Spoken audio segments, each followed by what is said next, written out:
How old were you when you and your dad started the channel? Technically, my first video, I was 5 years old, and it's a singing video. Just a stupid singing video of me in front of my TV. What were you singing? Do you remember? I was singing Jesus Take the Wheel by Carrie Underwood. Take it from my hands, 'cause I can't do this on my own. I just remember I would sing that song every single day, multiple times a day in my basement. And I would sing it over and over, and I would pretend that I was in front of, like, millions of people. And then one day my dad was like, well, like, why don't we just record it and put it up on the internet? And I was like, okay. So I got all dressed up, and we just did it.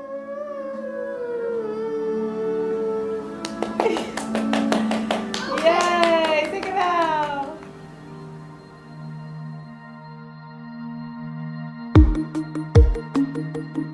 From New York Times Opinion, I'm Lulu Garcia-Navarro, and this is First Person. Whitney Bjerken has been filmed for YouTube for as long as she can remember. It started with a song, but the videos that got really popular were of her doing gymnastics. She's been an elite athlete for years. Videos of her routine started going viral when she was around 11, and eventually over 1.5 million people would subscribe to her channel to watch her compete, get surgery, cook with her sister, grow up. Whitney just turned 18, which makes her part of the first generation of kid content creators to age into young adulthood. And since her family started posting, the so-called kid-fluencing industry has exploded. But unlike in Hollywood, where there have been laws protecting child actors and their incomes since the 1930s, the internet is a wild west for families. Questions of consent are murkier, both legally and emotionally. And in that gray area, the line between work and play isn't always clear.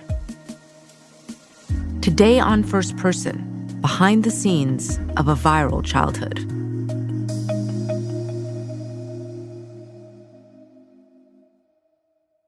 Whitney, how old were you when you started doing gymnastics? I was 6 years old when I started doing gymnastics. When did you realize that you were really good?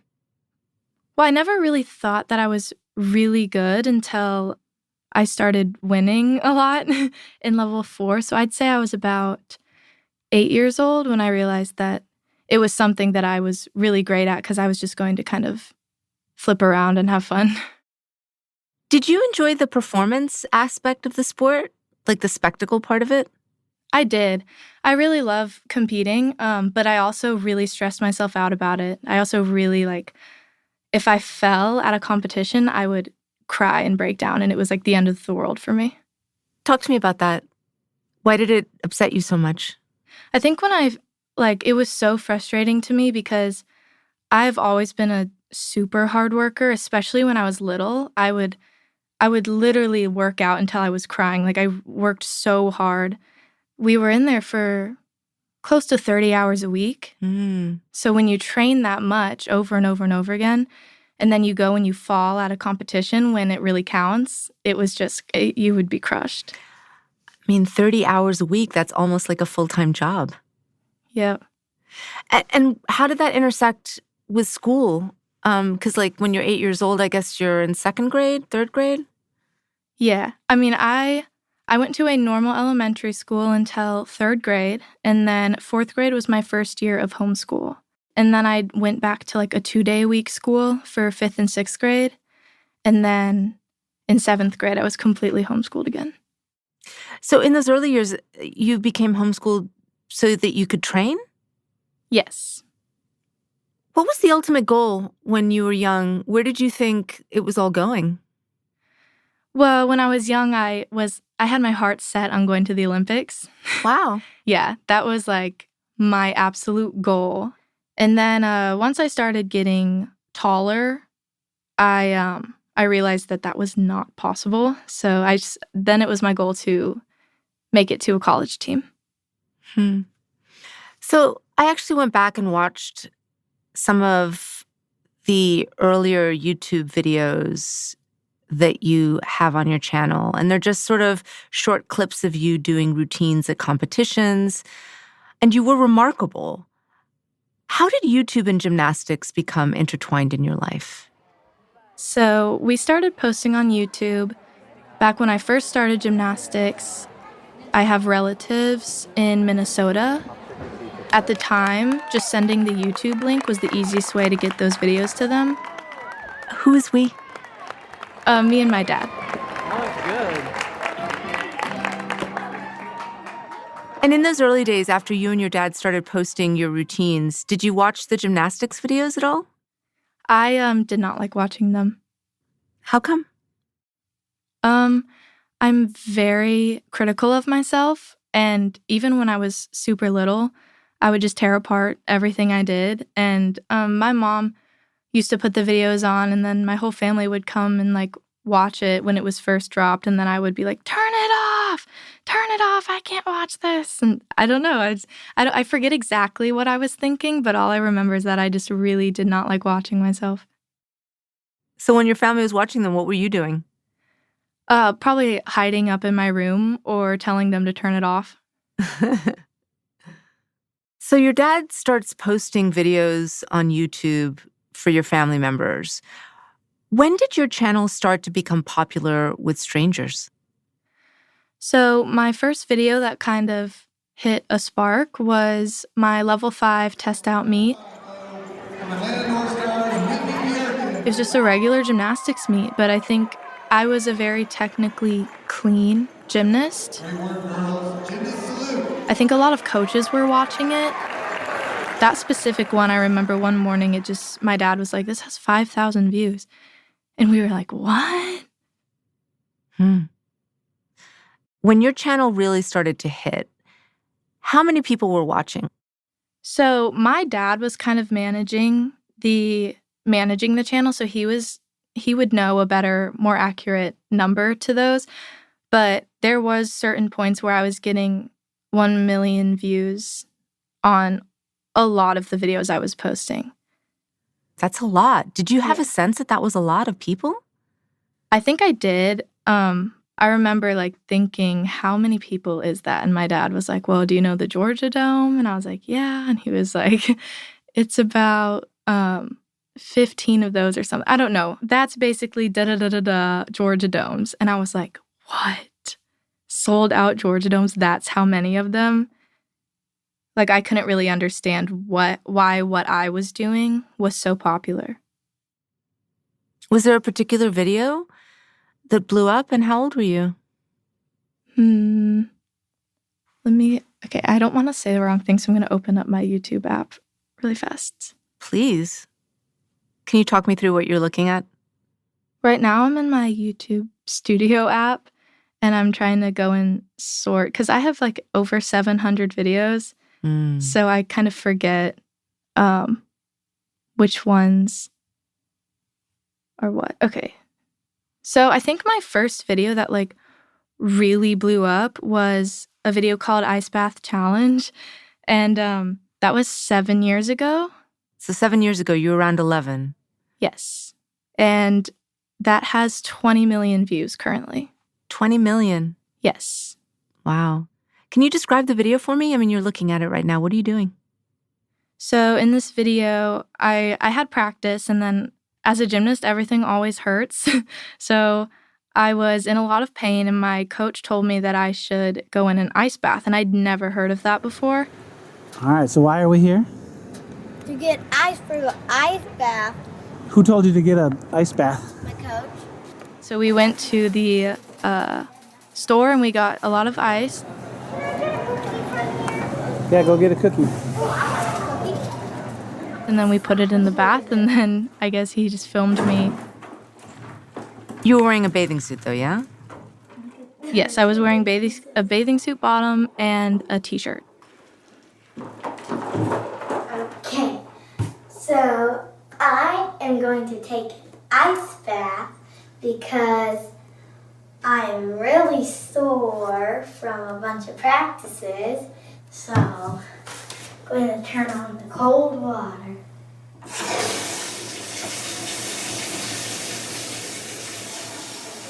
Can you set a timer?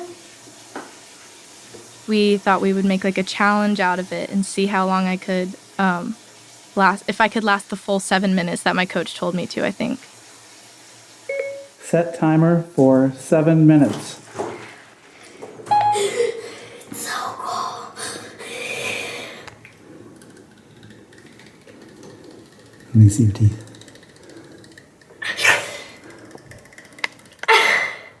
Pretty awful, huh? It's not as bad as I thought it would be. But it's really cold. Why do you think that was the one that got so popular and kind of broke out? I have no idea. I think challenges were really big at that time. But yeah, I don't know.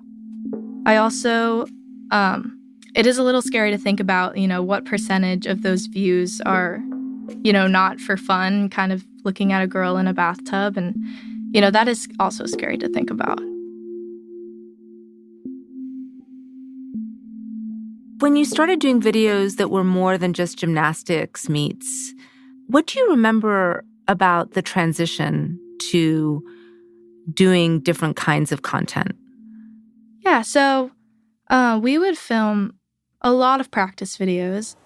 Today we are going to learn how to do front walkovers. The most important stretch of a front walkover is the bridge. And then obviously all of my gymnastics meets. And then we went into more like family vlog style for a while. Hello everybody, welcome back to this week's vlog. It is Monday and we are in Florida. Right now we are headed to the beach, that's why we have... My grandma lives on a lake, and we would do lots of fun things on the lake, and we would just film the stupid stuff. Today I'm going to be doing gymnastics on this paddleboard.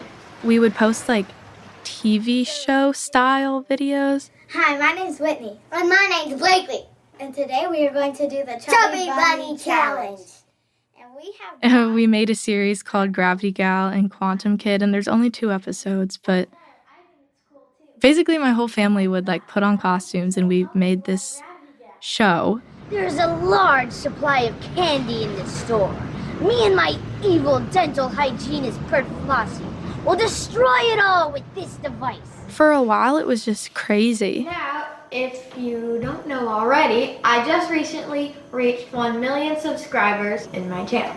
Anyways, If there was an opportunity to film it, we did. Are you filming? Yep. Yeah. What is with this thing? We were trying to post like once a week. So after we would post one video, we would have to plan out the next one and then come up with an idea that we could execute in our house with the supplies that we had. And then like some of our videos would take like multiple days to film. And yeah, it just was a lot of planning that my dad put in to make sure that we could have a video come out consistently. You mentioned that your dad was putting a lot of work into those videos. Was he doing it as a full-time job? Yes. So this became the thing that he basically worked on. Yes. What was your mom's role in all of this? So my mom actually was like no part of the YouTube thing. My mom, she managed my Instagram when I turned 10, and the Instagram was kind of like a collaborative thing between me and her. Like she would make some posts and then I would make some posts. But my mom was really never really a part of the YouTube. That was always kind of my dad's thing. So your dad is filming you more and more. Did you talk about that with him, or did it just sort of happen over time? I mean, it just sort of happened. Sometimes he would have ideas to film videos, and then I wouldn't like the idea. And then we would just kind of fight about that. But I always kind of knew that a lot of people were watching me, and I knew that I couldn't just like stop posting. So we both kind of knew that it was something we should take advantage of. So the entire family is sort of involved in this YouTube channel that you had. Like they're all being filmed and filming. Was the camera always on? I mean, we wouldn't film Like, we didn't film whole day vlogs like a lot of family vloggers do. That was something that we just couldn't do because of my personality. I, like, wouldn't let that happen. But, yeah, I don't know. You said that because of your personality, you wouldn't let it happen. Tell me about, like, your relationship with the camera. It feels like it was a little uncomfortable. Yeah, I mean, I was always a little bit embarrassed of my personality. So I would a lot of times, like, mess up what I was saying and get frustrated. And we'd have to, like, write out what I was going to say because I couldn't say something right the first couple times. And No, I'm terrible at it, Daddy. I always kind of had a character on. And I would kind of, if I didn't feel like it, it was uncomfortable for me. Join us next week when we do rock walkovers in front of the Eiffel Tower in Paris. And don't forget to subscribe. Oh my God, that was terrible. What was that character like in your head? Who were you trying to be? I think I've always been told that I have to be a really good influence. So I had that in my mind. I always thought, like, people don't want to watch someone who's not happy all the time. That's at least what I thought. And I imagine you were, like, an important influence for a lot of young gymnasts, right? I mean, you must have had a lot of fans and people that looked up to you. Mm-hmm. Yeah, I did. And it was really, really cool to be such a big face in gymnastics. And I felt really honored to have that platform. But it has caused a lot of insecurity for me and a lot of mindset things that I've just permanently switched. What do you mean? Yeah, I think that when you're little, your brain is, like, developing super fast. And I think at my most popular, like, when I was growing the very most, I think was when I was learning the most about myself. When you were at your most popular, you were how old? I'd say 12 and 13 and 14. It's a hard age. Yeah. So it is really interesting to me. I wonder how different I would be if I wasn't on YouTube during those, like, years where I was really growing up. I was so hard on myself all the time. And, you know, the audience made me extremely hard on myself and very picky. And I don't think that'll ever go away. Can I ask you, when you were at your most popular, you're, 11 to 14, did your dad ask permission if it was okay to film you? What could be posted and how you were dealing with it all? Were there any conversations? I'm sure there were more than I can remember, but I do remember some conversations with my dad about maybe coming in to film a practice, and I didn't want him to. And yeah, there were a lot of conversations where I would ask not to be filmed. And how did those go? They would go, I mean, it depended on the day. Like, we did have a upload schedule. It wasn't really a schedule, but it was kind of like we tried to post as much as possible. And if I kind of said no to being filmed, it was maybe a little bit disappointing. Did you have a sense of, as you were getting older, who was actually watching these videos? Because 1 million people, it's gone far beyond coaches and maybe aspiring gymnasts to being a lot of other types of people, potentially.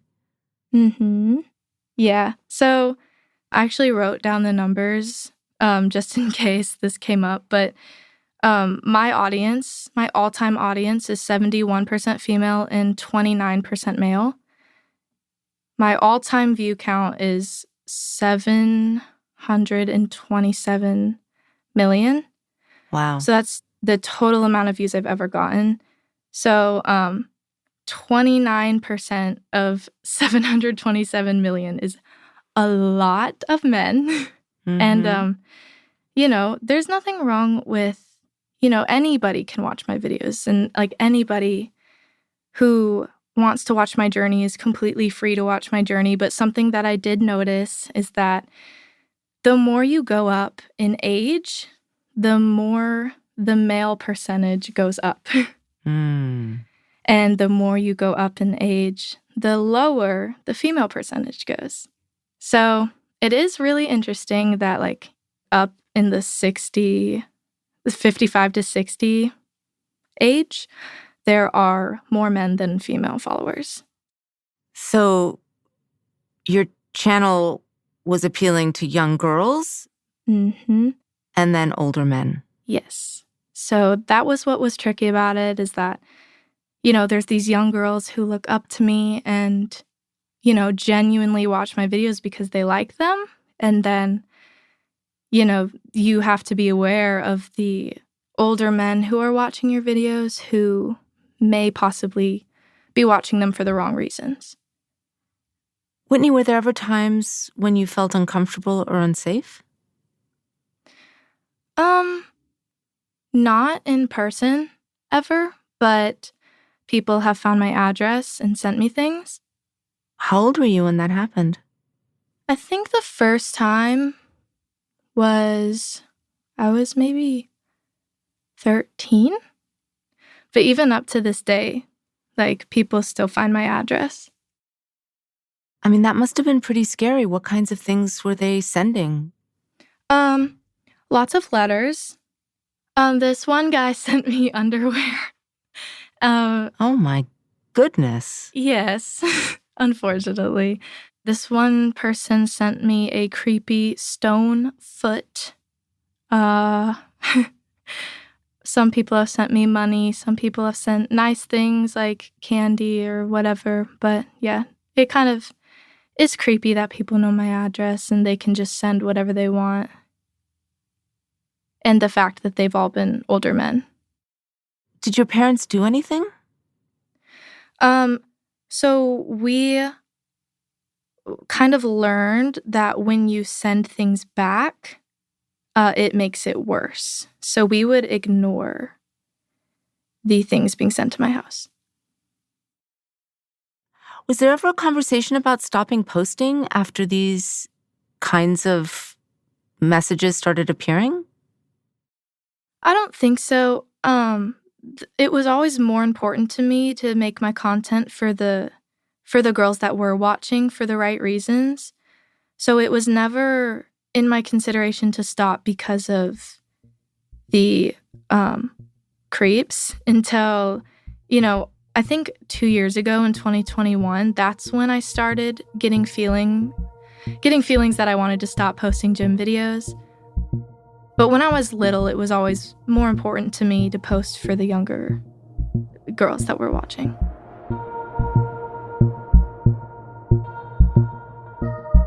After the break, Whitney takes control of her channel.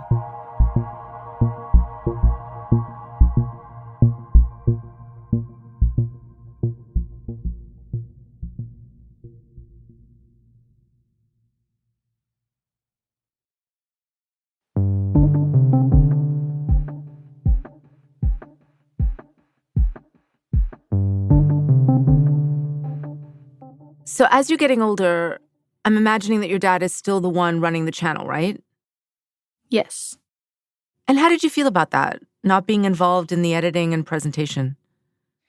So yeah, that was actually a big thing. When I got older, I started, you know, being extremely more insecure about myself. And, you know, because of the creeps, and I was kind of seeing what was being said about me and about my videos, it made me want to take more control. So I actually, I started editing my own videos. And starting a year ago, I've edited every single one of my videos. And I will continue to edit all of them. Was there a specific video or moment that made you think, actually, I need to take control of this? Mm-hmm. Yeah. Let me scroll. The video that made me start editing all by myself was a video called Whitney Bjerken Level 10 Gymnastics Meet Pink Invitational. And this meet was on my 17th birthday, and I did really well. I won the whole meet, and I was really excited about it. And then about a week later, the video came out, and I never really watched my gym videos because I didn't, like I said, I don't like watching them. But I decided to watch this one because I really felt good about that competition, and I completely had a meltdown watching it. I hated the way I looked. I hated the way that the video was not just gymnastics, but kind of just a lot of me just standing there. And, that's been a style of my channel is my dad with his editing, he really likes to show the whole environment of a gymnastics meet. And that includes just standing around and stretching and walking from event to event. And I understand that a lot of people like to see that, but me personally, I could not stand to watch it, and it made me feel horrible about myself. And what really got me was when people would comment what I was thinking about myself, basically validating my insecurities. I remember the comments were making comments about my weight and how much bigger and slower I looked than when I was little. It was just so crushing to me. So yeah, that was the specific video that I was like, okay, you can film, but send me all your footage and I'll make it the way I want before we post it. Hey guys, it's Whitney and welcome to my channel. Today I'm posting a training video for you guys, and I know it's been a very long time since I've made a training video. It's actually been 13 months. I'm just going to be straight up and say that I hated how we were doing them. I hated watching them. I couldn't stand to watch them. But that being said, I'm going to be changing how I'm doing things. How did you think about how you would edit yourself versus the way your dad was editing you? Yeah, so I want to make content that I would watch, that I would sit down and choose to watch and enjoy. And I would not sit down and choose to watch the way that he edits just because I personally think that it's boring. And I would try and aim the content more towards what someone my age would watch. And I think also that my dad never intends for creepy people. He would, he's my dad and he would never want creepy people to watch. But I also think that the way that he edits the videos does encourage more of that. Just the long-term videos of me standing around and, not as much gymnastics, but walking from event to event and catching the environment. I think specifically in a gymnastics setting, that does encourage more content for, creepy people to watch.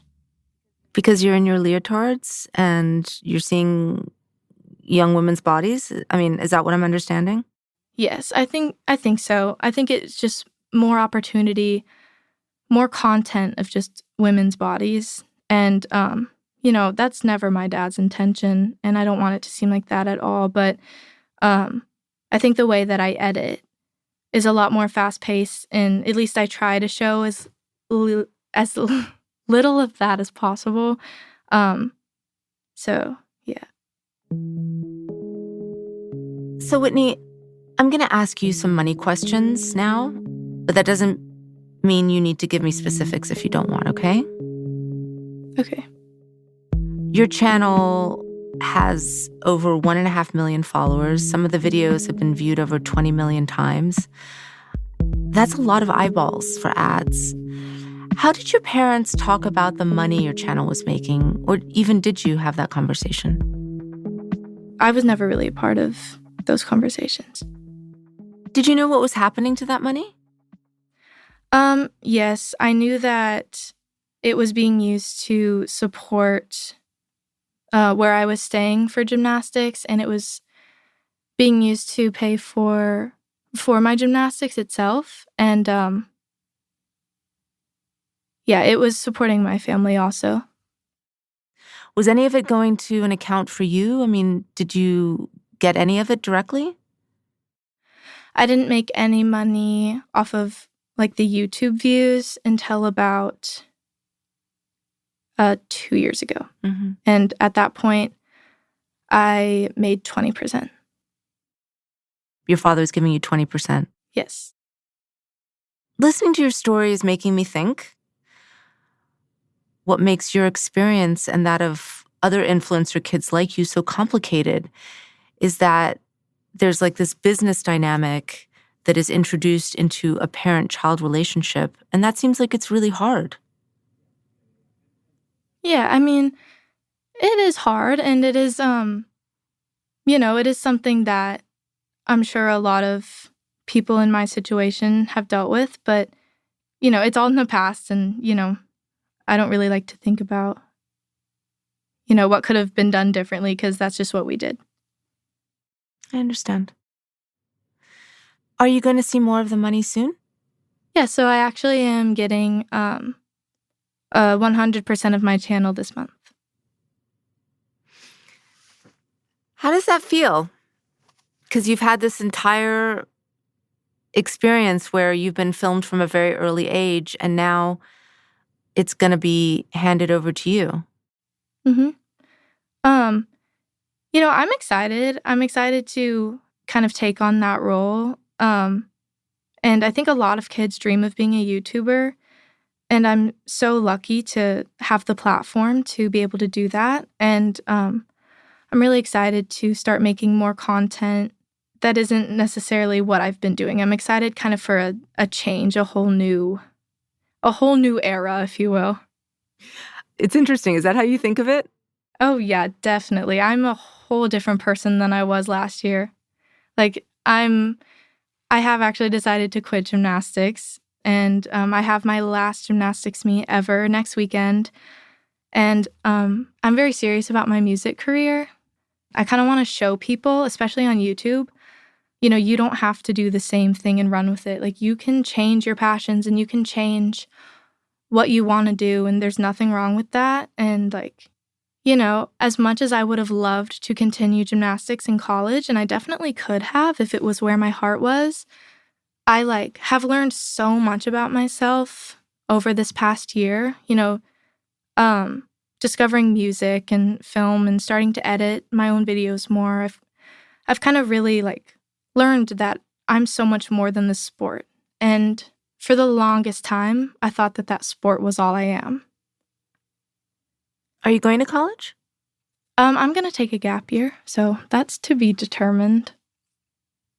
Whitney, do you think you kept doing gymnastics for longer than you would have if you hadn't been on YouTube? I think so.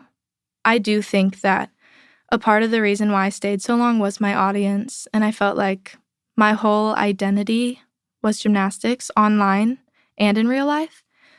And so many people have been following my journey since I was 10 years old, which is so crazy. So I felt like, such a failure, like I was failing all the girls that look up to me. And the main thing, I felt like I was failing my younger self. It makes me think you're turning 18 this year, and YouTube also turns 18 this year. Oh, wow. And it strikes me that you're part of this generation of kids who grew up in this very visible way, making content, performing online.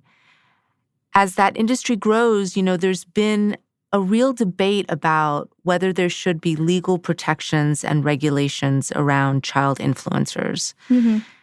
And a lot of that boils down to whether they're doing it just for fun or whether it's a job. Mm-hmm. For you, did being on YouTube feel like a job? I think it did, especially when I wasn't enjoying making content, but I felt like I kind of had to. It started to kind of feel like a job, but that's kind of why I took over also, the editing. So it was more fun for me again. You've gone through this whole situation where you have been online most of your life, but I'm wondering, what lessons do you think your story holds for all parents, even if they're just posting pictures to Instagram? I think my message for parents would probably be you can share your kid, but don't like post anything without asking them first. I started being popular when I was 10, and I had an understanding of everything when I was 10, and I don't think people give 10-year-olds enough credit for how smart they are because, I wouldn't have the life that I have today if I wasn't posted as a kid. So I think as long as you just talk to your kid about what's being posted and, say you're getting views and you're starting to get attention, just talk to your kid about it and make sure that they're okay with being filmed. And I just think a lot of parents nowadays are starting to get sucked into the loophole. It is hard, though, to figure out what consent actually means when it comes to kids. I mean, my daughter is 10, and you're right, she's really smart. But I do wonder if she has a full understanding of the potential long-term impacts of being a figure online. Well, I was 10 when I started, and I didn't understand everything, but I did understand, a lot of things. And at the time, I was clear when I didn't want to make a video. And I think that growing up, as you learn more, there are effects. There are long-term effects, but I don't know. That's an interesting question because I've never really thought about that. But, my experience wasn't perfect, but it has given me the opportunities and the life that I have today. YouTube is something that I will always be very proud of, and I wouldn't really trade it for anything. Whitney, thank you so much for talking to me. Thank you so much for having me.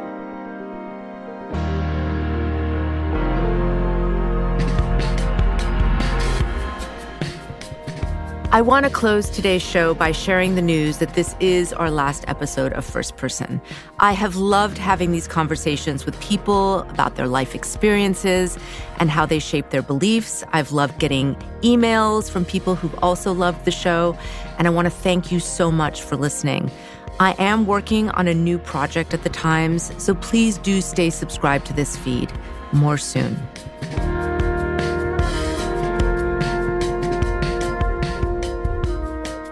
First Person is a production of New York Times Opinion. This episode was produced by, you know what? Hold on. First Person is indeed a production of New York Times Opinion. This episode was produced by the OG herself, Olivia Natt, with help from Jillian Weinberger. It was edited by Annabelle Bacon, Stephanie Joyce, and Kari Pitkin. We could not have made these episodes without them. Mixing by Afim Shapiro. Original music by Isaac Jones, Pat McCusker, Carol Saburo, who are indeed incredible musicians. Fact-checking by the indefatigable Mary Marge Locker. The rest of the First Person team includes Wyatt Orm, Sophia Alvarez-Boyd, and Derek Arthur, who have done incredible work. Special thanks, and there are a lot this week because many hands helped create First Person. You know who you are. Crystal Duhame, Christina Josa, Courtney Stein, Jenny Casas, Jason Pagano, Rhiannon Corby, Sonia Herrero, Michelle Harris, Kate Sinclair, Christina Samuelewski, Shannon Busta, Jeffrey Miranda, Irene Noguchi, Lisa Tobin, Paula Schumann, Sam Dolnick, Allison Benedict, Annie Rose Strasser, Patrick Healy, and Katie Kingsbury. I'm Lulu Garcia Navarro.